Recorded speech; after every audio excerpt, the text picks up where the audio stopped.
lecture at the University of Cambridge, Dr. Sirka told a worried audience that scientists have few answers for them. Since the mass coronal ejection of 2012, the strength of the Earth's magnetic field has increased by a factor of 50,000. This has resulted in huge disturbances in radio and satellite communications, dangerous bands of radiation around the poles, and as we can all see from our window, an aurora borealis that never burns away. Unfortunately, we are stumped as to why this is happening, and if we cannot find an answer soon, it may change the way we live, the way we communicate, even the way we evolve forever. Dr. Sirka went on to say, "Bought you more electrolytes? Oh, new and improved citrus flavor." Thanks, Sean.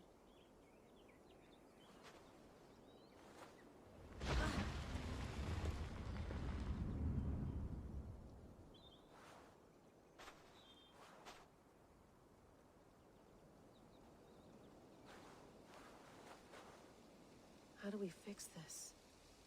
How are you the key to everything?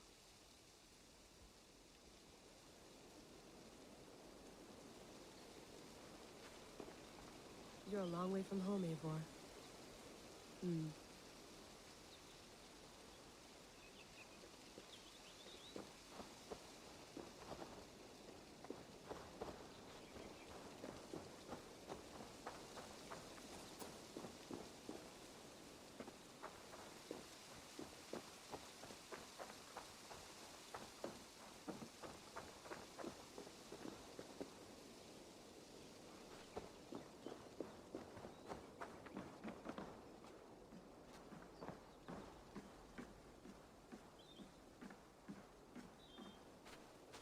Did you get my tea? Some quality stuff here.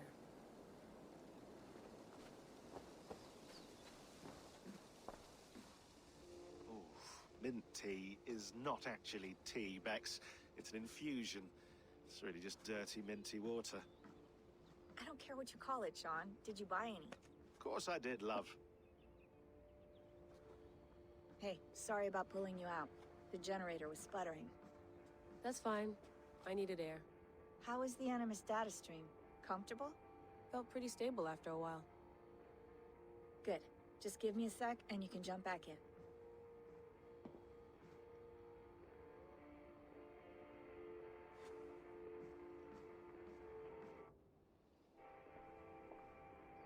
Another satellite came down. Did you see? I did. One of Abstergo's. That's good. Well, most of North America just lost its GPS service, so depends what you mean by good, really. Right.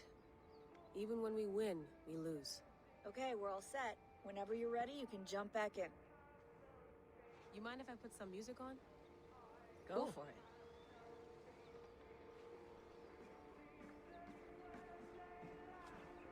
Please enjoy your stay. Remember, all the garbage must be packed out, and please water the plants once a day. Yeah, I won't remember that. You gonna put this in the fridge, Sean? Of course. In half a minute. Remember, tomatoes go on the counter, not the fridge. Sean, don't forget to water the plants while I'm under, okay? I'll add it to the calendar and tattoo it on my leg.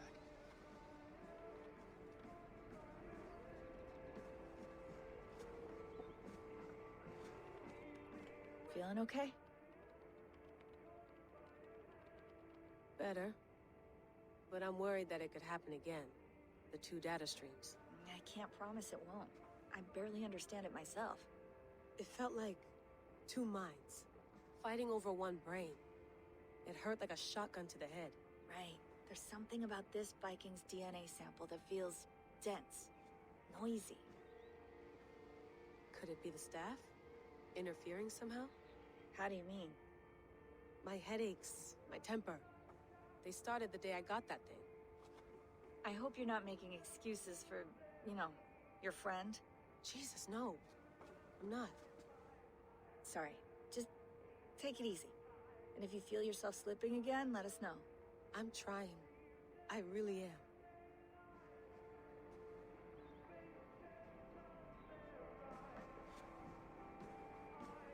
I went through hell to bring you here. It had better be worth it.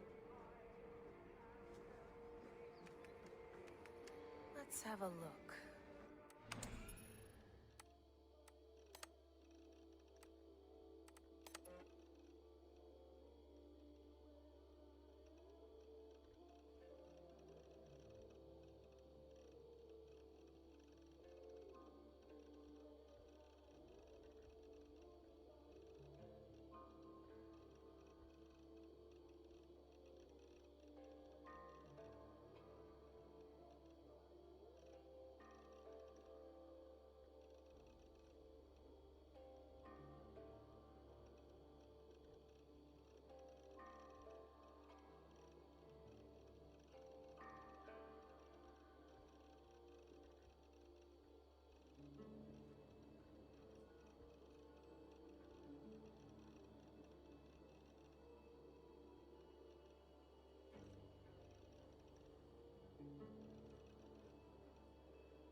interested in this.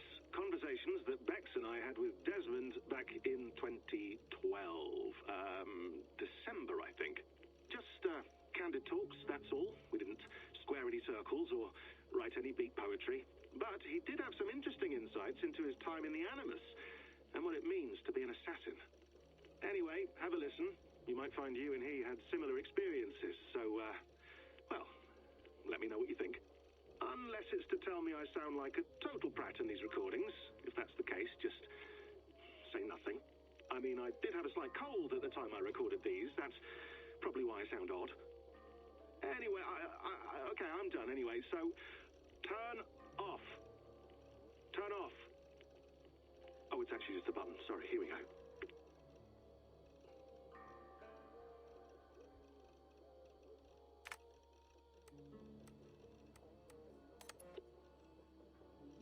No, come on, Sean. Turn that thing off. Oh, hold on. I like what you said there. I want to get this for posterity. Say it again, nice and loud. Seriously? Sure, come on. If nothing else, it'll give me leverage with your old man. Ah, that's your angle. Nice. What I said was, I wish I hadn't been born into the Assassins. I wish I had chosen this life. Is that good enough? Sure, but why is that? Because choice is the central idea of our creed. It underpins everything, right? It's about free will. It's about seeing the evidence before you and saying, yes, this is what I want, or no, this isn't for me. But when you're born into a group like this, or any other, like I was, you get mixed signals. You get told over and over again, this is what we believe. These are the rules. This is reality. No deviation. And if you question it, oh, they look at you like you killed a puppy. That's hardly free will. It's a weird irony when free will is your central belief, but nobody wants you to believe otherwise. I don't know how to say it exactly, but I always thought there was something self-destructive about our creed. If free will is the most important moral guidepost we have, we should be free to ignore it. To choose submission, for example. You know what I mean? Like, we should be free to side with the Templars. If it's really my choice, I could do that. Right. It's almost self-refuting. A democracy could democratically elect a dictator or choose to get rid of democracy altogether. Within our creed is the seed of its own destruction. That's what makes it powerful, I think. And fragile. Right. The more freedom you have, the more risky it is, you know? Anyway, my dad has mellowed over the years, but he was strict when we lived on the farm. He ran a tight ship. I never got the impression that I was free to choose my path forward. Our creed, our tenets, they were drilled into my head. By the time I was a teenager, I was following these rules out of a sense of duty. This was just what we did. That happens to a lot of organizations over time. Stagnation sets in, you know? A fundamentalism. Yeah. Following the rules becomes more important than achieving whatever goal you set out for yourself. And people start to lose sight of the reason the rules exist. That's called deontology, or a form of it. Following a rule for its own sake and not for the consequences it has. Yeah, but that feels backwards, doesn't it? Well, I think so. Following a rule is the easy part. Praying, taking a sip of wine, munching on a wafer. Rituals that give comfort. But that's just going through the motions. It makes people feel like they're doing something. When the hard work is, well, actually getting off your ass and doing something productive. I think people just want boundaries. Tight boundaries. They want to see the four walls that pen them in. I don't disagree. Anything outside that, anything that makes life more complex, that's scary. That's why I envy you. You chose this life. You went through that process and you decided, yes, I believe in this. Sure. It didn't stop me from being an insufferable know-it-all as a teenager, but I see your point. I would have loved to have been a know-it-all. I knew nothing. Not until you guys found me. Yeah. It wasn't until I met you, and Bex and Lucy, that I knew. I knew I wanted to be an assassin. Oh, thanks, Des. Come here. Bring it in, bud. I don't normally like touching, but We'll make an exception now. I am not hugging you. You sure? Because I smell very nice today. Can you just turn that off?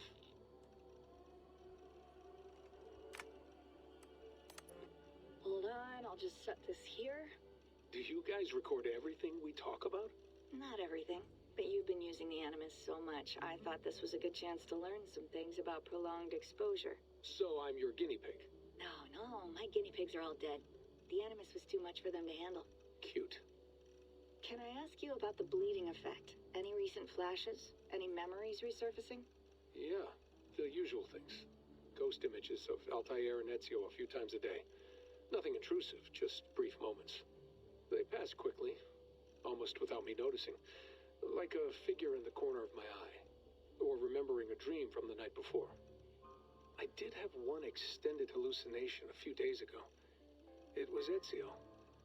He was older, around the time he left Cappadocia.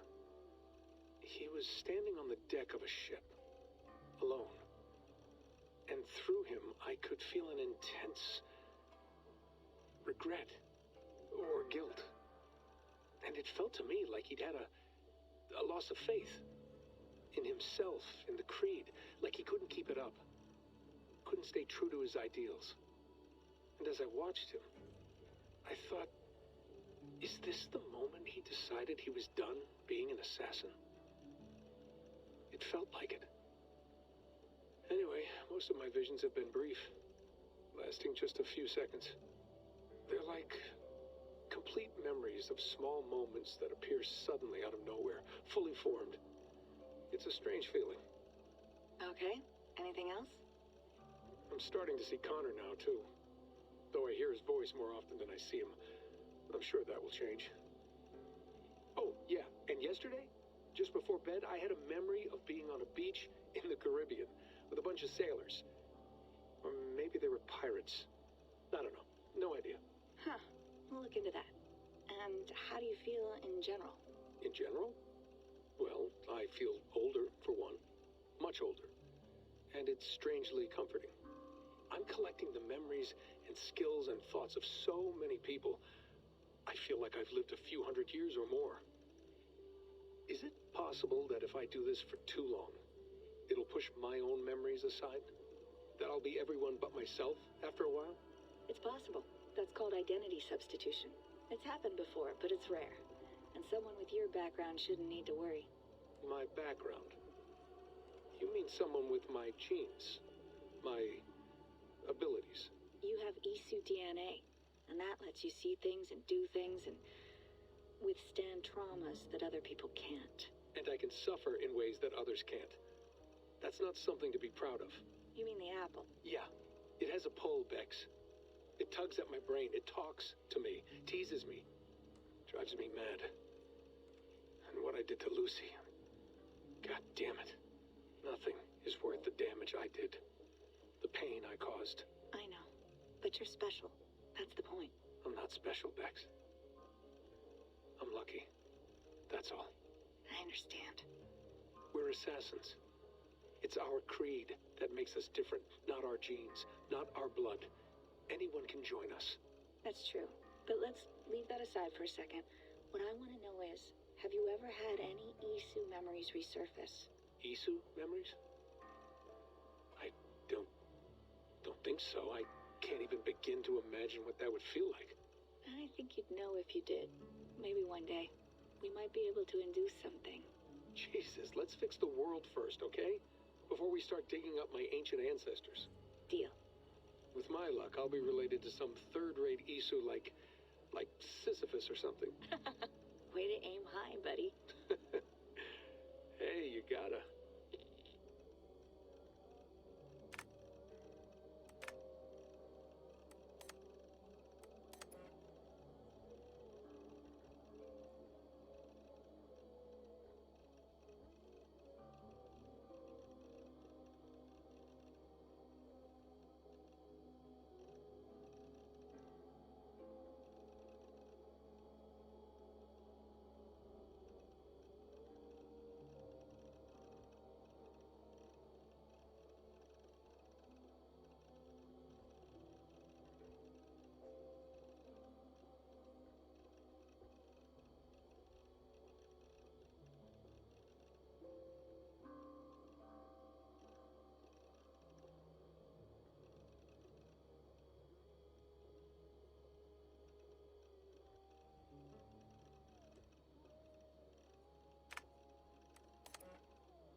That's quite nice.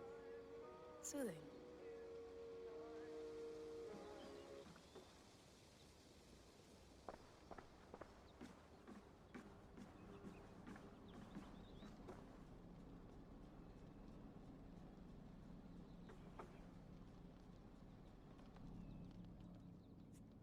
All right, time to go. Norway to England takes about a week by long ship, so I'll scrub ahead.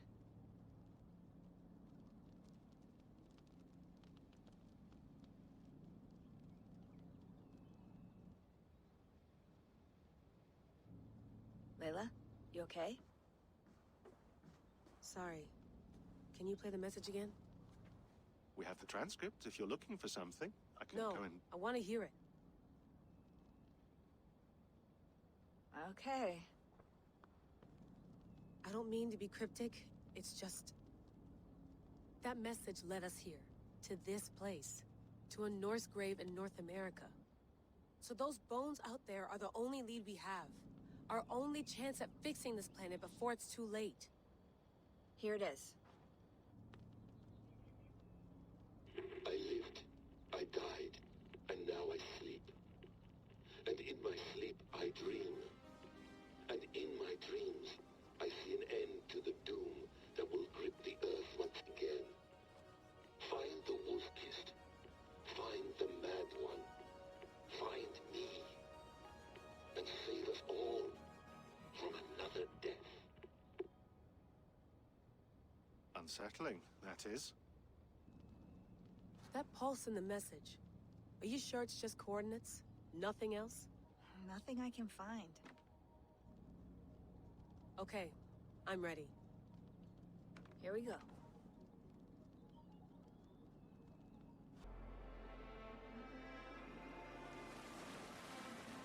There she is. England. Our new home. Not a patch on Norway, but we'll make this land our own soon enough. I'm glad to see any land at all. And will be happy to have my feet on solid ground again. We must not rush our landing. All you see here is Saxon territory. The Kingdom of Mercia, largely unpacified. There will be eyes watching us from the trees, with bows drawn and traps set. We must be wary. Randvi, dig in your oars! All standing! Have you spotted something? Not yet. But let us go ahead to clear the path of any dangers. Then follow our lead when the sun brushes the horizon. Understood! May Thor bless you all on your way! We will see you soon!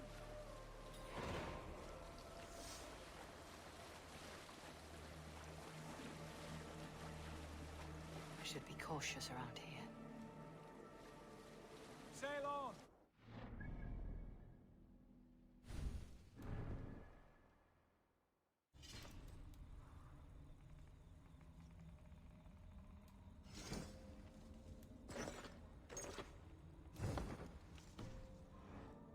I'm ready for whatever these green-thumbed fairy folk have to throw at us. Sigurd, do the sons of Ragnar know that we're coming? They do not, but they will not scoff at our visit. Of the 4 kingdoms in England, the sons of Ragnar have settled only one. The rest is ripe for the taking. Do we mean to join their army? No, no. We will speak with them, get the lay of the land, and carve this country into as many pieces as we see fit. Look ahead there! Is that what passes for a town? Plain brick in a single rune to their timid god? That rune is called a root, Dag. The cross upon which their god was sacrificed. It sits atop a monastery, a place of worship. That cross killed their Christ, and now they display it in worship? Bizarre. We carve idols of our gods and make wishes before them. Like our sacrifices to Odin, the One-Eyed. But we do not worship the wolf that kills him. That is the difference. Whatever strangeness we see in these Saxons, they must think the same of us. The hammer! Now there is a symbol worthy of a god. A bolt of lightning would take that cross clean off. Look there! What are they doing? Ritual drowning. Baptism, Dag. Are the ways of Christians really so unfamiliar to you? Not at all. I simply forgot. But someone has to keep the conversation up. It must be priests and worshippers alone in that place. We could storm this port with ease. Sack it without breaking a sweat. Is there much in the way of treasure there? Always! They shape precious metals and cut jewels to their gods. There will be a fortune there. Later, Dag. There will be time enough for raiding once we have settled.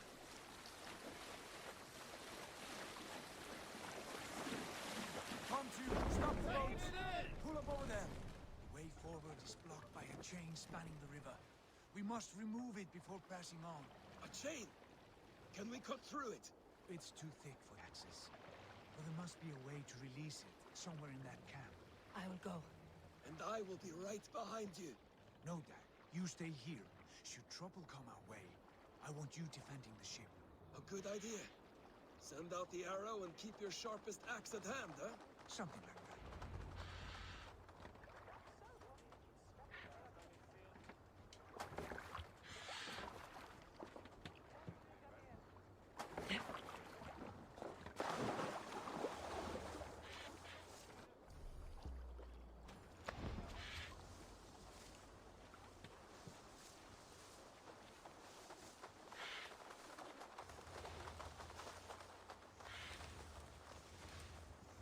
Guards here are vigilant.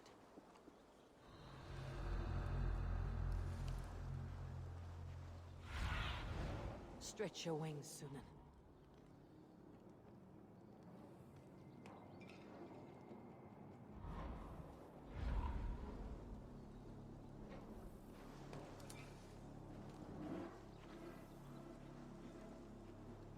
What's all that about?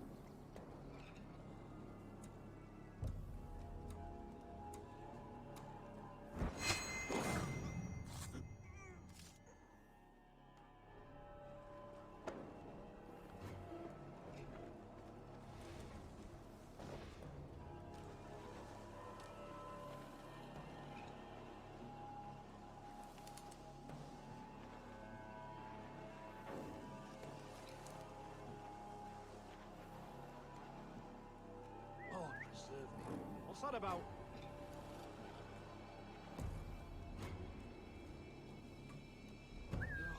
Now what?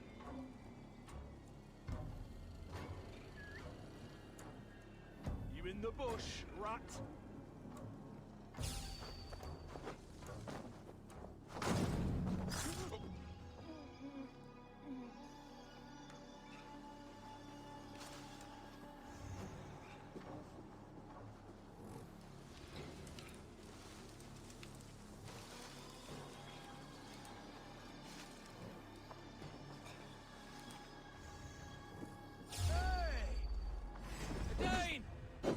Dane has come! Puts you on a pike! Pathetic!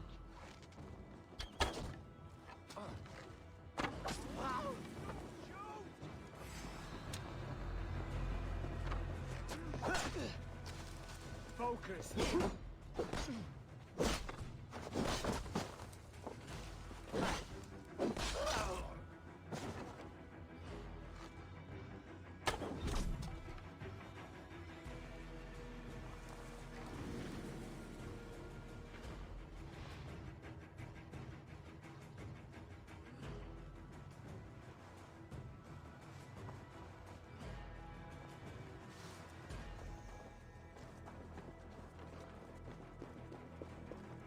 This chain is huge, and poorly anchored it appears.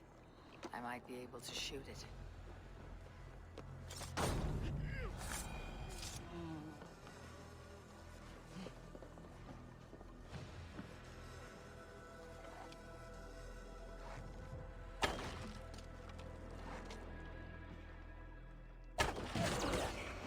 The path is clear.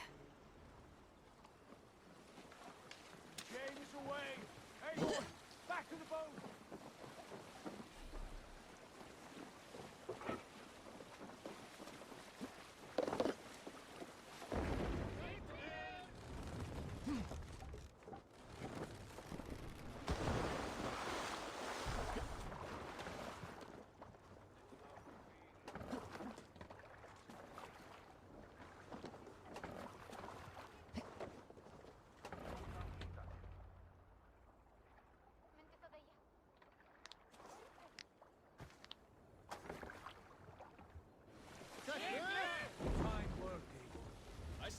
back, Sigurd. Give those dogs a good knock around and take whatever treasures they have. Easy pickings. Not today, Dag. We press on until we reach our goal. We cannot afford another surprise. Now be on your guard. It should not be far. Gods, I'm ravenous. I hope they have food and ale on hand when we arrive. We should have sent word ahead of it. Get something on the spit. If Halfdan, Ubba, and Ivar Ragnarsson are lacking food in England, then all of us will starve. Have no worry. Ah, I can see it now. A suckling pig, tender and juicy. And ale as gold as the treasures that we failed to steal back there. A man of simple pleasures, aren't you, Dag? And he is happier for it. For my part, I look forward to standing in the footsteps of the giants that built this land. What giants? The great Romans and their empire. Giants of a forgotten age. They held dominion here long ago, and their ruins dot the landscape. Every brick and stone tells a story of conquest and glory. And now, they are rubble and ash. Ready to be remade.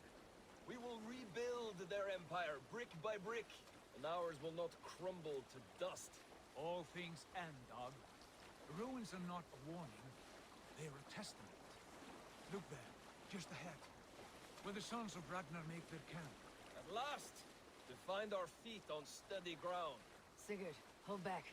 Something isn't right. Good eye. There's too little movement for an army. Only tents and a few men. Not the army we hope to find? No. Let us get a closer look.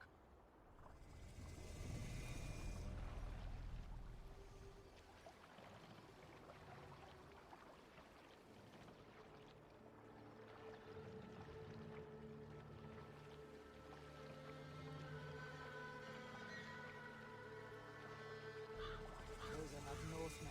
They're too ragged and soiled. We should proceed on foot, lest they spot the boats. Dag and I will go together. We all go. If they are friends, I wish to meet them as a yard. And if they are foes, then we fight them out, together.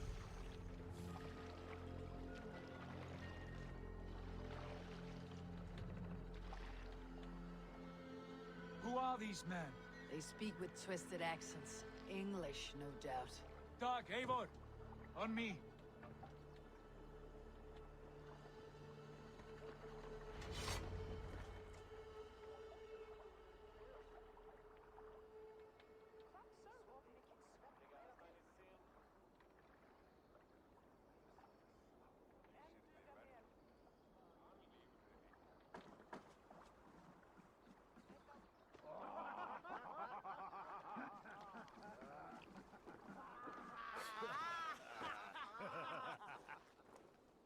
Oi, what's this?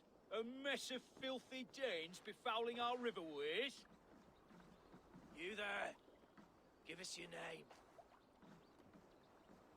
I am Sigurd Jarl of Fornberg. And you are... Men who do not take kindly to Dane invaders creeping into our camp. You'd best move along, pagan. Spare yourselves a slaughter. You threaten Norsemen with a play of swords and expect us to cower? I have been 8 days at sea without a drop of blood to wet my axe. So spare the chatter, buckrot, and draw your weapon. Oh! Die.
you.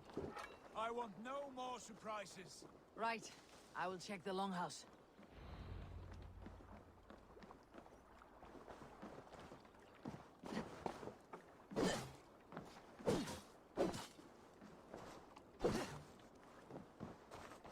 Nothing to see here. All good.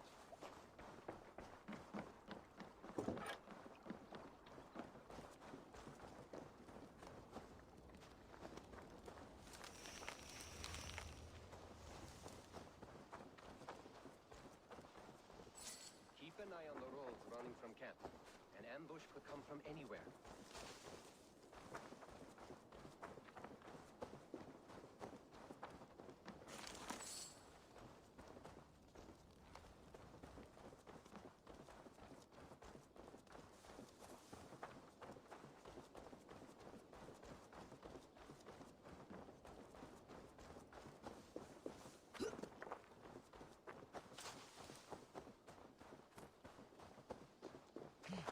These folks know nothing of tending to the weapons.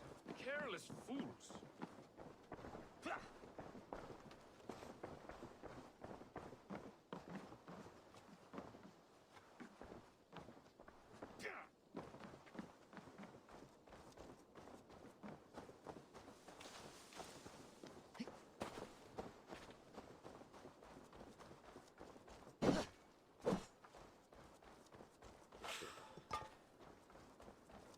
Foul fools and foul fighters.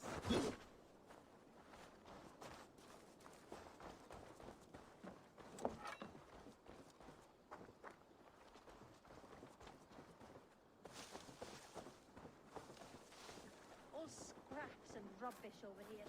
What a mess.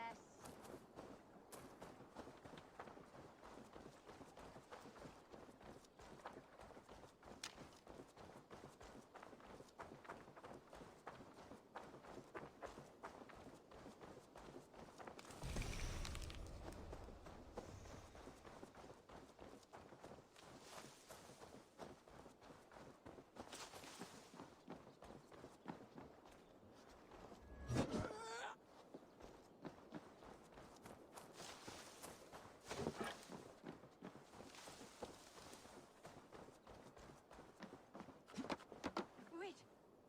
Who are you? Are you with those brigands as well? Sigurd, Dag, in here. Those men had prisoners.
You there! Untie us! Let us walk and we will not hurt you! Quite bold in those bindings. I like your spirit. We are very agreeable people, I promise. You need not kill us. Peace, friend. We have no need or wish to hurt you. What are your names? Yenli, I'm a merchant, not a bandit like those others. And this is Rowan. Rowan, that's right. I'm a stable hand, that's all. I keep horses and, well, I did, till those brigands sold them off. They meant to sell us next, as slaves to the nearest speeder. But I ripped their eyes out before I let that happen. And how did you find yourselves here? We came to trade with the Sons of Ragnar, at Halfdan Jarl's asking. But they were gone when we arrived. Unbind them.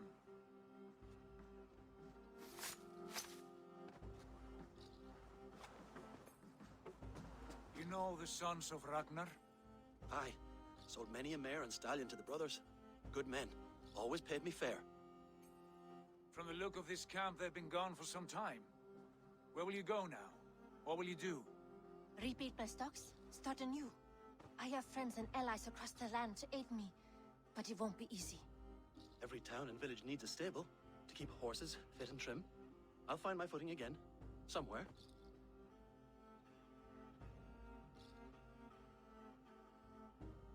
What are you thinking? We could use their skills as we get settled. Having access to trade and someone to tend our mounts would be a boon. My thoughts as well. Any friend of the Ragnarsons is a friend of mine. Right, Dag? Whatever you think is best, Sigurd. Janli, Rowan, I am Sigurd Jarl of Fornberg, son of Styrbjörn. This is Eivor and Dag. Both of you are free to go, but more than welcome to stay if you're willing to pull your weight. We'd be happy to, if only to get back on our feet. Then let it be done. The Raven clan welcomes you.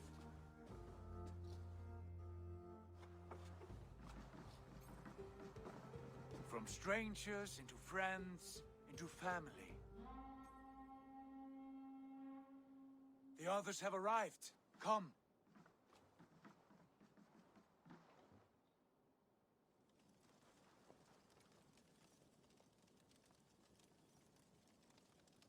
I have a good feeling about this place. Honored family, friends, welcome to your new home.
Fine work. A longhouse to rival any I've seen. Now come. Randvi has found something I would like you to see. Eivor, Sigurd, I give you England and its 4 kingdoms. Mercia, East Anglia, Northumbria, and Wessex. From the few plans and maps I discovered here, I believe the Sons of Ragnar have pushed further into Mercia, here. My scouts will soon tell me if I am correct. And where are we? Here, in this unnamed copse of trees. Unnamed? We cannot let that stand. What will we call this place? I might have an idea. Ravensthorpe, the village of ravens.